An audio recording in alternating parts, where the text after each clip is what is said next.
샬롬. 창세기 강의 97번째 찬양함으로 시작하겠습니다. 사명 찬양합니다.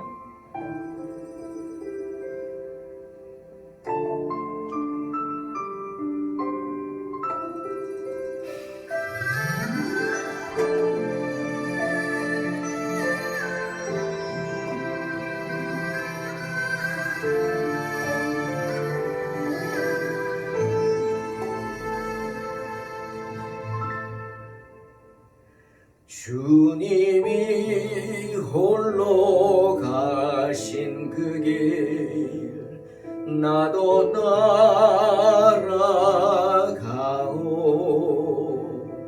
모든 물과 피를 흘리신 그 길을 나도 가오. 험한 산도 나는 괜찮소. 바다 끝이라도 나는 괜찮소. 죽어가는 저들을 위해 나를 버리길 바라오. 아버지 나를 보내주오. 나는 달려가겠어.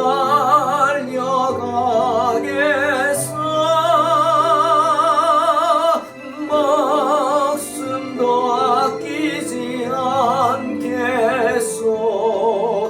나를 보내주오.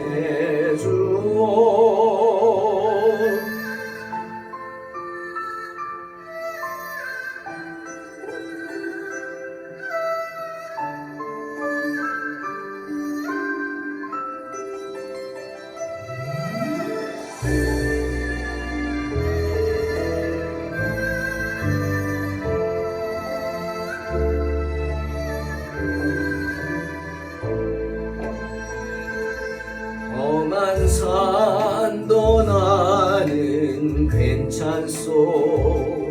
바다 끝이라도 나는 괜찮소. 죽어가는 저들을 위해 나를 버리길 바라오. 아버지 나를 보내주오. 나는 달려가겠어. 목숨도 아끼지 않겠소. 나를 보내주오. 세상이 나를 미워해도 나는 사랑하겠어. 세상을 구원할 십자가 나도 따라가오. 생명을 버리시면서까지 나를 사랑한 당신, 이 작은 나를 받아주오.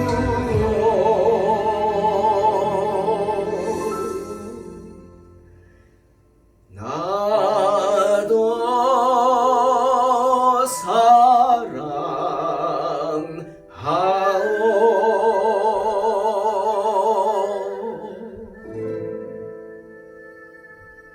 사랑하오. 네, 주님 사랑합니다. 창세기 계속해서 20장 1절로 7절입니다.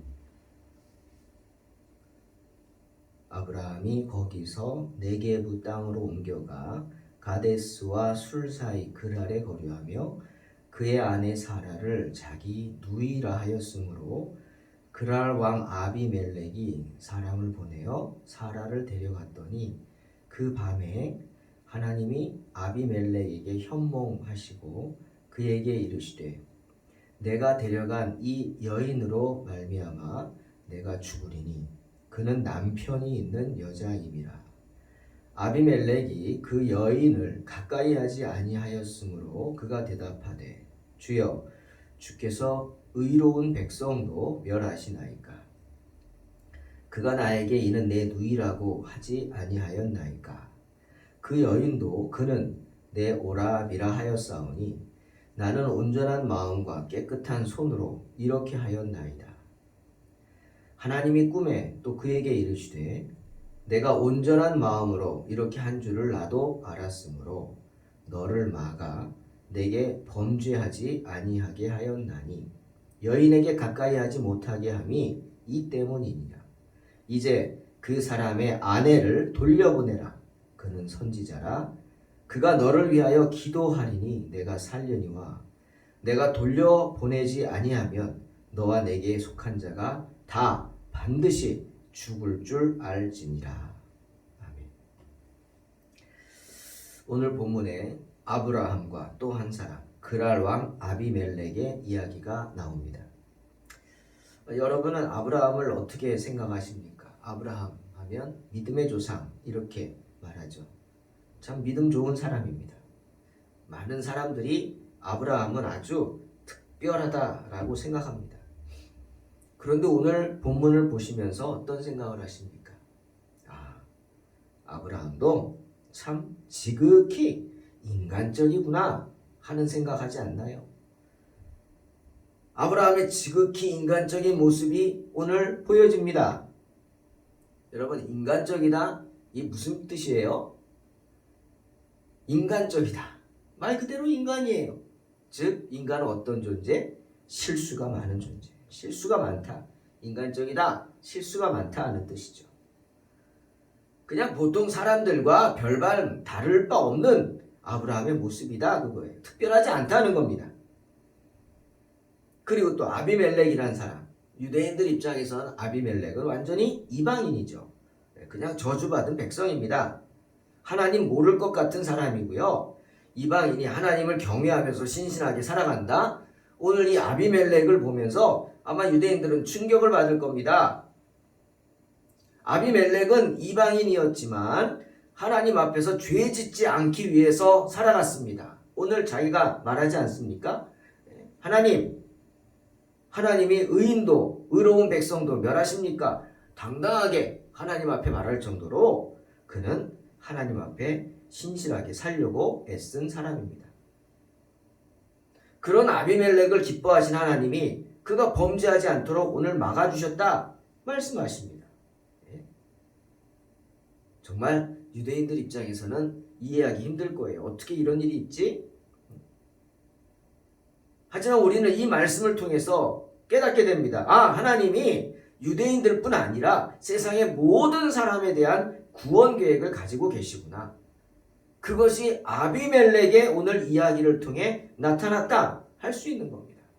창세기 20장 오늘 본문은 그런 의미에서 매우 특별합니다. 그 특별한 이야기를 우리 두 번에 걸쳐서 한번 나눠보려고 합니다. 자, 아브라함 네게부에 거했습니다. 근데 이 네게부가 지금도 있죠. 이스라엘과 애굽의 경계에 있는 이렇게 삼각형으로 생긴 지역, 네게부 지역, 사막입니다. 물이 한 방울 나지 않는 사막이죠. 하지만 그 땅을 지금 이스라엘 백성들은 어떻게 했어요? 갈릴리 호수의 물을 끌어다가 물을 줘서 거기서 대대적인 농사를 짓니다. 대단하죠? 그 네게부 사막이 옥토예요. 물만 있으면. 그래서 거기서 많은 꽃들을 생산해서 여러분 유럽에서 제1의 화원국이 어딘 줄 아십니까? 네덜란드요? 아닙니다. 이스라엘입니다. 바로 이 네게부에서 재배되는 그 꽃들이 전 유럽으로 세계로 수출되고 있다고 하죠. 하지만 당신은 그냥 사막입니다. 살 수가 없어요. 농사 못 짓죠. 물이 없는데. 그래서 아마도 아브라함은 이제 자기를 따르는 사람들도 많으니까 이 언제까지나 그냥 방황하고 무슨 양떼나 먹이고 살기 힘드니까 정착해서 농사를 지어야겠다 하는 생각을 한 것 같아요. 그래서 그랄이라는 평지입니다. 여기는 농사를 지을 수 있는 평원지대죠. 그랄로 이동을 한 것 같습니다. 하지만 거기는 그랄이라는 도시에 왕이 있었어요. 아비멜렉이죠. 그곳에서 아브라함은 또 한번 시험에 들고 맙니다. 이 아내 사라가 미모가 대단했나 봐요. 지금 사라의 나이가 몇입니까? 90이거든요. 거의 90에 가까운 할머니인데 아니 그랄 왕이 사라를 보고 반합니다. 그래가지고 아브라함을 찾아와서 하인을 보내서 사라가 누구냐 묻습니다. 누구냐고 묻겠죠. 그때 아브라함이 어떻게 해야 돼요? 아내입니다 라고 분명히 말해야 합니다. 근데 아브라함은 아니 동생이라고 했어요. 누이라고. 거짓말은 아니라고요? 맞아요. 사촌 동생이니까. 두려웠던 거죠. 아비멜렉이 자기를 죽이고 아내라 그러면 사라를 빼앗아 갈까봐 두려웠던 거예요. 그래서 동생이라고 했어요. 여러분, 아비멜렉이 사라를 데려갑니다. 뺏어간 거 아니에요.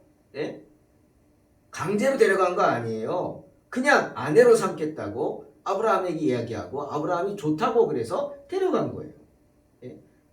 뭐라고 못하겠죠. 동생이라고 했는데. 아브라함은 아내 사라를 아내라고 하지 않고 누이라고 했습니다. 그래서 혼사가 이루어진 겁니다. 여러분, 오늘 아브라함의 죄가 뭘까요? 죄가 너무 커요. 그 큰 죄 두 가지 한번 생각해 봅시다. 첫 번째는 아브라함이 이런 죄를 또 지었다는 거예요. 이게 처음이 아니라는 거죠. 창세기 12장 13절 보세요. 애굽에서도 바로에게 그랬어요. 애굽왕 바로가 사라의 미모를 보고 또 데려가려고 할 때 이 아브라함이 또 바로가 두려워서 동생이라 그랬어요. 그래서 이 바로가 처남 아닙니까? 너무 좋아가지고 큰 재물을 줬어요. 그리고 뭐 지창금처럼 줬나 봐요. 주고 사라를 데려가서 아내로 맞았어요. 성경은 아내로 삼았다고 말하고 있어요. 그로 인해 큰 재앙을 당하게 되죠. 한번 그랬다고요. 근데 또 오늘 아비멜렉에게 또 그러는 거예요. 똑같은 죄를 지어요. 그런 아브라함을 보면서 우리는 인간의 나약함을 한번 생각해 봅니다. 이것이 바로 육신의 연약함이라는 것이 아니겠습니까? 아무리 훌륭한 사람이라도 계속된 시험에는 유혹에는 넘어질 수밖에 없는 거예요. 그러니 자신하면 안 됩니다. 난 시험에 들지 않는다고? 거짓말이죠. 그런 사람이 더 먼저 들어요. 난 유혹에 빠지지 않는다고? 천만의 말씀. 계속 돌봐야 됩니다. 계속 주시해야 합니다. 계속 경계해야 합니다. 계속 지켜봐야 합니다. 언제 어디서 사탄의 유혹이 우리를 넘어뜨릴지 모르기 때문이에요. 자신할 수 없어요. 때문에 마태복음 26장 41절에서 주님이 여전히 졸고 있는 제자들을 보고 말씀하신 거예요. 3번이나 부탁하셨죠. 경고하셨죠. 깨어있어 기도하라. 나를 위해 기도하라. 그런데 3번째 경고하고도 와서 보니까 또 자고 있네. 말씀하십니다. 시험에 들지 않게 깨어 기도하라. 마음에는 원이로되 육신이 약하다. 탄식하시죠. 정말 마음으로는 기도하려고 해요. 정말 기도하고 있어요. 근데 얼마 못 가서 그만 너무 피곤해서 육신이 연약해서 잠에 들어버리는 거예요. 그것이 인생의 연약함입니다. 그것이 바로 육신의 연약함입니다. 그게 어쩔 수 없다고 주님도 탄식하시고 인정하시고 때문에 주님이 십자가를 지신 겁니다. 그 인간의 육신의 연약함을 감당하기 위해서. 욥도 그런 자신의 모습, 시험 앞에서 온전히 믿음을 지킨다고 하면서 여러분 욥기를 잘 읽어보세요. 정말 교묘하게 하나님을 원망하고 인생을 저주합니다. 욥이 그죠? 자기 생일을 저주하잖아요. 자기 부모를 저주합니다. 왜? 왜 날 낳냐고. 왜 내가 태어났냐고. 은근슬쩍 그게 욥의 본체였어요. 실제 모습이었어요. 때문에 욥이 뭐라고 고백해요? 욥기 25장 6절에 자기는 구더기 같은 사람이고 벌레 같은 인생이다 라고 하면서 탄식하는 겁니다. 여러분 이것이 육신입니다. 육신의 연약함이죠. 또 두 번째, 아브라함의 죄가 큰 건 뭐냐? 이때 사라는 임신한 상태였어요. 사라 뱃속에는 이미 이삭이 들어있었단 말이에요. 창세기 17장 19절 보십시오. 천사가 아브라함에게 나타나서 내년 이맘때 17장 21절에 이러죠. 내 언약은 내가 내년 이 시기에 사라가 내게 낳을 아들과 세우리라. 아들 이삭과 세우리라 말씀하세요. 내년 이맘때에 아들을 낳을 것이고 이름을 이삭이라고 하고 장래에 대한 계획은 너가 아니라 믿음 없는 너가 아니라 하나님이 줄 이삭하고 세우겠다. 천사가 말하고 돌아갑니다. 그렇게까지 기한까지 내년 이맘때면은 그때 이제 임신된다는 거예요. 10달이잖아요. 내년 이맘때니까 10달이니까 이제 임신된단 말이죠. 근데 그 사이에 그 다음에 그날로 옮겼어요. 그러니 지금 사라의 뱃속에는 이삭이 들어있는 거예요. 이미 임신한 상태예요. 그런데 그렇게 임신한 상태인 아내를 팔아버렸어요. 그게 아브라함의 죄입니다. 자기 살겠다고 아비멜렉에게 팔아버린 겁니다. 제가 좀 아브라함에 대해서 오늘 나쁘게 한번 말해보겠습니다. 제 생각입니다. 아브라함은 아비멜렉과 싸울 생각이 없었을 거예요. 아브라함도요, 싸우려면 싸울 수 있죠. 작은 세력이 아니잖아요. 예? 그 전에 318명이면 이제 시간이 지났으니까 군사가 더 늘었겠죠. 500명도 더 돼요. 그 당시 뭐 큰 국가입니까? 한번 붙어볼 만하죠. 그런데 덤빌 생각을 안 했어요. 왜일까? 다른 생각이 있었죠. 왜죠? 아니 이번 일이 지난번에도 있었잖아요. 또 이런 일이 있네. 근데 그때 어떻게 하셨어요? 애굽왕 바로에게 자기는 그렇게 했더니 하나님이 해결해 주셨어요. 네? 하나님이 간섭해 주셨어요. 그래가지고 바로에게 큰 재물도 받고 더 큰 재물도 받았어요.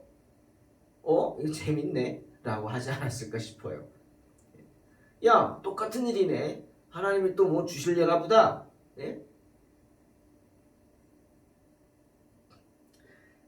이건 좀 다른 이야기지만 저희 집 자녀들 셋인데 제가 굉장히 보기보다 마음이 약해요. 좀 바보 같죠? 그래서 애들을 혼을 잘 못 내요. 저희 집 애들은 저 하나도 안 무서워해요. 저랑 놀자 그래요.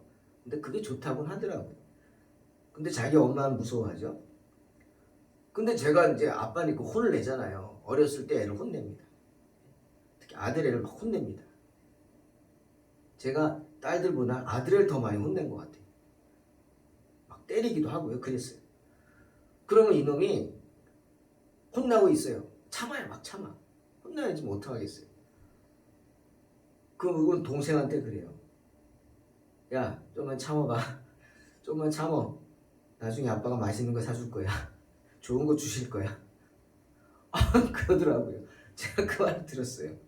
무슨 뜻이냐. 막 혼내고 나면 내가 미안하니까 애들을 달래준다고 또 맛있는 거 사주고 또 선물도 사주는 거예요. 미안한 마음에. 그걸 이놈들이 아는 거예요. 그거 알고는 참는 거예요. 야, 좀 참아봐. 맛있는 거 사주고요. 좀 이따 아빠가 좋은 거 줄 거야. 근데 그게 틀린 말이 아니더라고요. 내가 그러더라고요.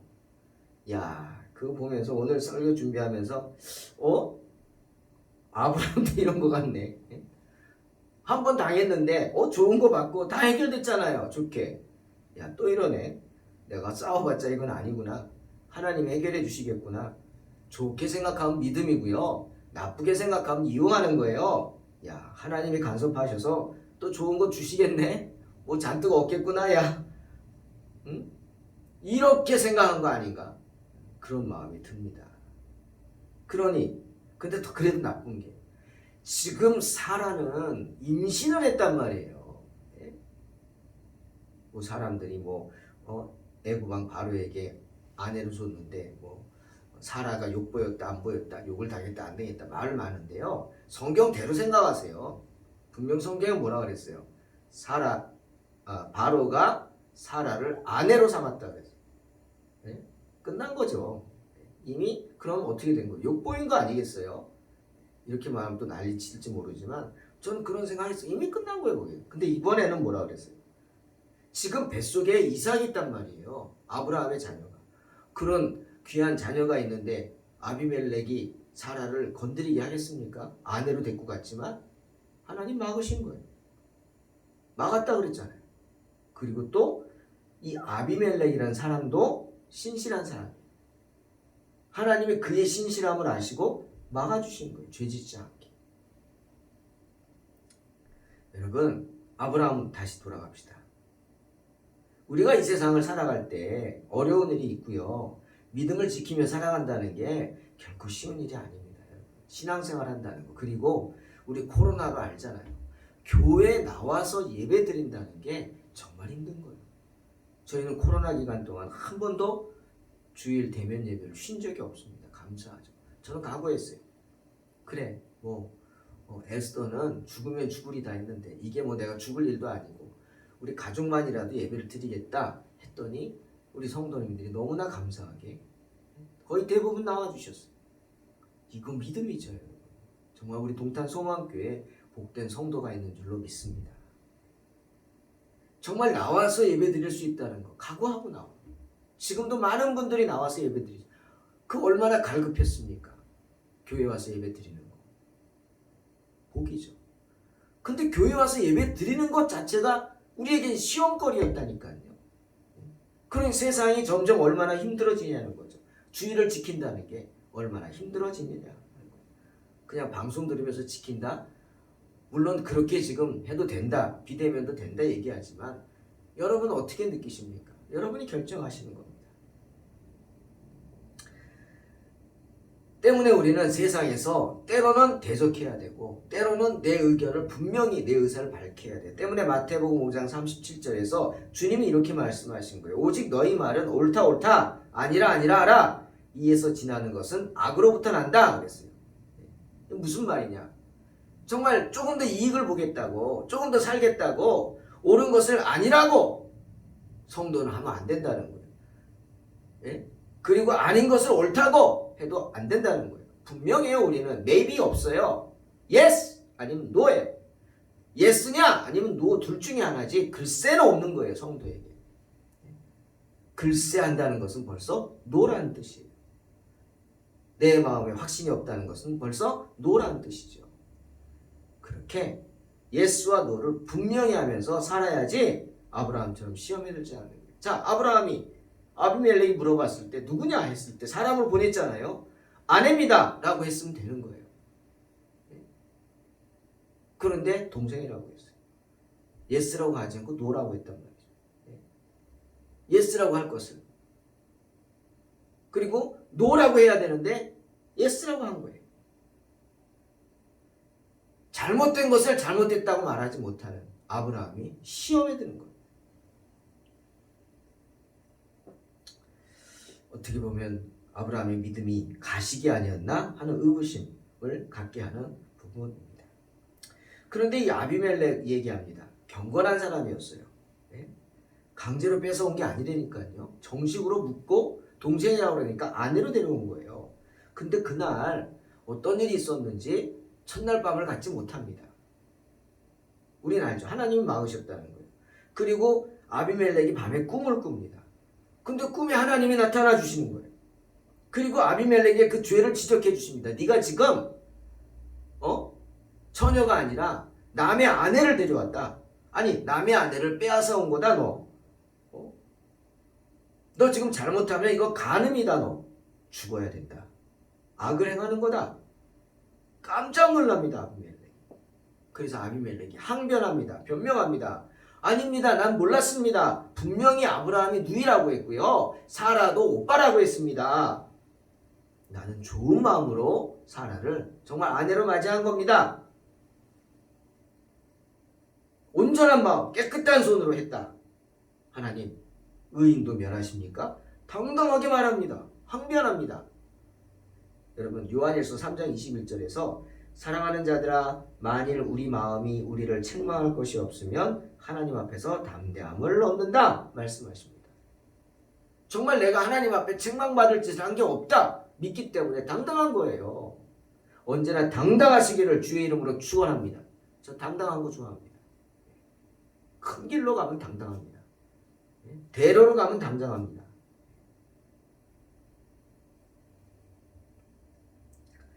아비멜렉에겐 그런 당당함이 있었어요. 왜? 나는 책망받을 일 한 적이 없다는 거예요. 사랑하는 성도 여러분, 하나님은 모든 이들에게 양심을 주셨습니다. 그것은 하나님 앞에서 선과 악을 구분하게 하는 하나님의 프레젠트, 선물입니다.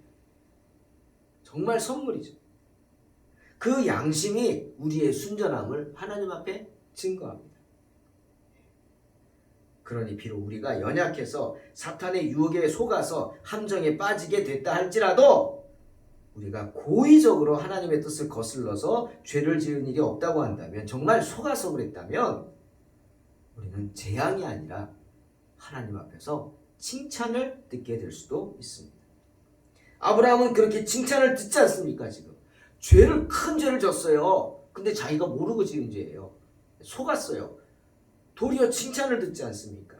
그래, 내가 온전한 마음으로 이렇게 한 줄 내가 안다. 그래서 너를 막았다. 그래서 너로 범죄하지 않게 했다. 여인에게 가까이 하지 못하게 함이 이 때문이다. 칭찬입니다. 아비멜렉에 대한 하나님의 칭찬입니다. 그의 순전하심을 알고 하나님이 범죄치 않게 막아주셨다. 칭찬하시는 겁니다. 그리고는 그게 끝이 아니죠. 해결책도 알려주십니다. 죄의 결과, 죄를 지었지만 네가 죽지 않고 살 수 있는 방법 뭐냐? 바로 처음으로 돌려놓으라는 겁니다. 사라를 돌려보내라. 아브라함, 이제 그 사람의 아내를 돌려보내라. 그는 선지자라. 그가 나를 위하여 기도하리니 내가 살려니와 내가 돌려보내지 아니하면 너와 내게 속한 자가 다 반드시 죽을 줄 알지니라.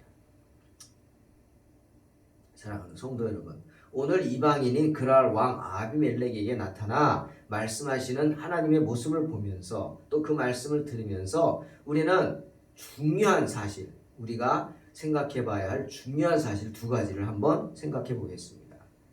하나는 뭐냐면 바로 우리 사명입니다. 이방인에 대한 우리 전도 사명이죠. 사도행전 1장 8절 주님 마지막 명령, 오직 성령이 너희에게 임하시면 너희가 권능을 받고 예루살렘과 온 유대와 사마리와 땅끝까지 이르러 내 증인이 되리라 말씀하셨죠.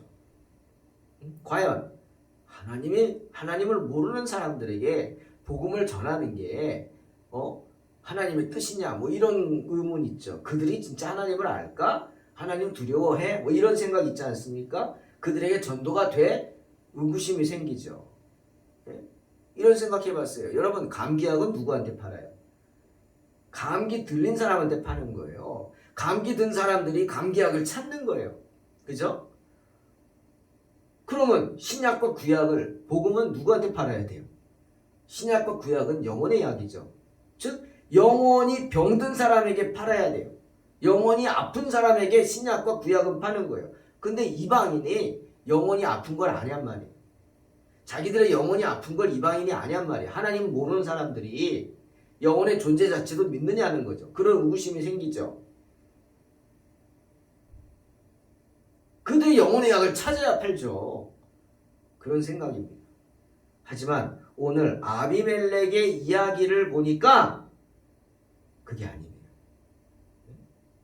하나님이 교회뿐 아니라 성도에게뿐 아니라 그 언약의 울타리 밖에 있는 사람들, 이방인에게도 꿈을 통해서 당신을 계시하신다는 이야기 아닙니까? 오늘 아비멜렉이 누구예요? 이방인인데 이방인의 꿈에도 나타나셔서 하나님의 말씀을 전하고 하나님의 뜻을 전했어요. 계시를 전했어요. 그리고 아비멜렉이 그 꿈을 꾸고 깨달아 합니다. 와, 전도해야 되는 거예요. 꿈뿐 아니라 하나님은 또 당신이 원하는 사람들에게 삶의 여러 가지 문제들을 통해서, 부딪히는 문제들을 통해서, 심지어 저는 늘 말하죠. 스치는 바람을 통해서도 깨닫게 하십니다. 아멘. 때문에 갈라디아 6장 10절에서 바울이 그런 거예요. 그러므로 우리는 기회 있는 대로 모든 이에게 착한 일을 할지어다. 더욱 믿음의 가정들에게 하라. 기회 있는 대로 모든 이에게 착한 일을 해야 합니다. 왜? 이렇듯 이방인들에게도 하나님이 역사하시고 하나님의 사랑이 전해지기 때문에. 그러니 어떻게? 전도에 힘써야 한다는 거예요. 이방인 전도, 믿지 않는 자들에 대한 전도에 힘써야 된다. 언제 하나님이 그 영혼에게 생명줄을 던져주실지 모르기 때문에. 또 하나 우리가 알아야 되는 건 영적인 무지 벗어나야 합니다. 영적인 무지. 무지가 뭐예요? 모르는 거거든요. 깨닫지 못하는 거. 그거에서 벗어나야 돼요. 즉 우리가 죄를 깨닫는 순간, 야 이거 죄다 라고 느끼는 순간 어떻게 해야 돼요? 즉시로 그 죄에서 벗어나야 합니다. 레위기 5장 3절에서 5절에 이렇게 말씀하세요. 만일 부지 중에 어떤 사람의 부정에 닿았는데 그 사람의 부정이 어떠한 부정이든지 그것을 깨달았을 때는 허물이 있을 것이다. 만일 누구든지 입술로 맹세하여 악한 일이든지 선한 일이든지 하리라고 함부로 말하면 그 사람이 함부로 말하여 맹세한 것이 무엇이든지 그가 깨닫지 못하다가 그것을 깨닫게 되었을 때는 그 중 하나에 그에게 허물이 있을 것이다. 이 중 하나에 허물이 있을 때는 아무 일에 잘못하였노라 자복하라. 즉 깨닫는 순간 벗어나야 된다. 깨닫지 못하는 순간은 모르지만 깨닫는 순간 그것이 죄가 된다. 물론 변명이 필요할 수 있습니다. 인자하신 주님이 그 실수에 대한 변명을 다 들어주시지 않습니까? 하지만 변명은 잠깐이에요. 오늘 하나님이 아비멜렉의 변명을 다 들어주십니다. 하지만 다 들으신 후에 뭐라고 합니까? 돌이키라고 합니다. 다시 처음으로 돌이키라. 사라를 돌려보내라. 즉 너의 잘못을 이제는 인정하라는 거예요. 깨달았으니까. 그래서 원위치 시키라는 겁니다. 몰라서 그랬습니다. 그래 내 말을 믿어줄 테니 이제 알았지. 알았으니까 돌이키라는 거예요. 그리고 다시는 그렇게 행동하지 말라는 겁니다. 사랑하는 성도 여러분, 우리가 인생을 살면서 실수할 수 있습니다. 인생이 연약하기 때문이에요. 저도 많은 실수를 하면서 정말 많은 사람의 마음을 아프게 하면서 살았던 것 같아요. 회개하죠. 회개합니다. 제가 목사가 됐다는 게 어떤 때는 부끄럽다는 생각도 듭니다. 부끄럽죠. 나 같은 사람이 목사가 됐다. 내가 뭐 모태신앙도 아니고 저 대학교 1학년 때 세례받은 참 바보 같은 사람이죠. 하지만 그 후부터는 주님 바라보고 열심히 달려왔습니다. 하나님이 그것은 인정해 주시는 것 같습니다. 제가 포기할 거, 포기할 수 있는 거 뭐 얼마 없지만 그래도 포기하고 주님만 바라보고 살아왔습니다. 하지만 연약하죠. 실수할 수 있습니다. 지금도 실수할지도 몰라요. 말씀을 전한다고 하면서도 인간적인 말을 해서 아마 듣는 분들에게 마음을 아프게 할 수도 있는 거예요. 인정합니다. 아브라함도요. 이런 기가 막힌 실수를 2번이나 똑같은 실수를 했어요. 하지만 그럼에도 불구하고 우리가 인생을 살면서 다시 한번 다짐하고 명심해야 할 사실이 있는 것 같습니다.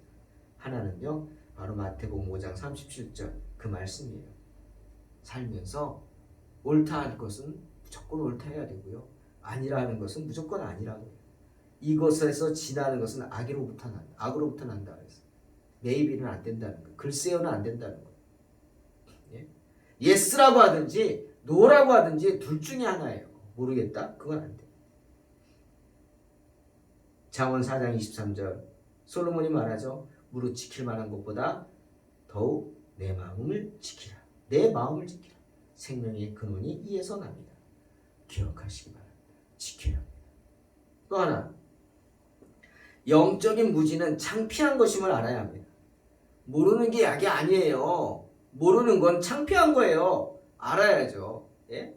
그리고 무지를 깨닫는 순간 어떻게 해야 돼요? 창피함을 깨닫는 순간 벗어나야 돼요. 다시는 그런 창피를 당하지 말아야 돼요. 무지는 결코 핑계거리 될 수 없습니다. 비록 영적인 무지로 인해서 잘못된 길로 들어섰다 할지라도 깨닫는 순간 돌아서야 돼요. 죄를 깨닫는 순간 즉시 그 죄에서 벗어나야 합니다. 사랑하는 성도 여러분, 하나님은 당신을 사랑하십니다. 그러니 언제든 우리의 영적인 무지를 깨닫게 하십니다. 그때마다 돌아서시기 바랍니다. 언제나 주님을 바라보십시오. 꿈속에서라도 아비멜렉은 만났습니다. 그러니 꿈속에서라도 주님의 음성을 들음으로 하나님의 자녀로서 승리하시기를 주의 이름으로 축원합니다. 아멘. 기도하겠습니다. 하나님 감사합니다. 어리석은 저희들에게 귀한 은혜를 주시니 감사합니다. 아버지, 정말 하루하루 살아가면서 부족함을 느낍니다. 인생의 연약함을 느낍니다. 하지만 그때마다 주님 붙잡아 주셔서 주의 은혜로 살아가게 하여 주시옵소서. 예스는 예스라고 하게 하시고 노는 노라고 하게 하시며 절대로 글쎄요 하는 어리석은 자 되지 않게 하시고 영적인 무지에서 벗어나서 우리의 죄를 깨닫는 순간 그 죄를 반드시 벗어버리고 다시는 그 죄로 돌아가지 않게 하소서. 돼지가 그 구덩이로 다시 돌아가는 어리석은 짓을 하지 않도록 주님 도와 주시옵소서. 감사드리며 예수님의 이름으로 기도하옵나이다. 아멘. 믿음으로 승리하시기 바랍니다.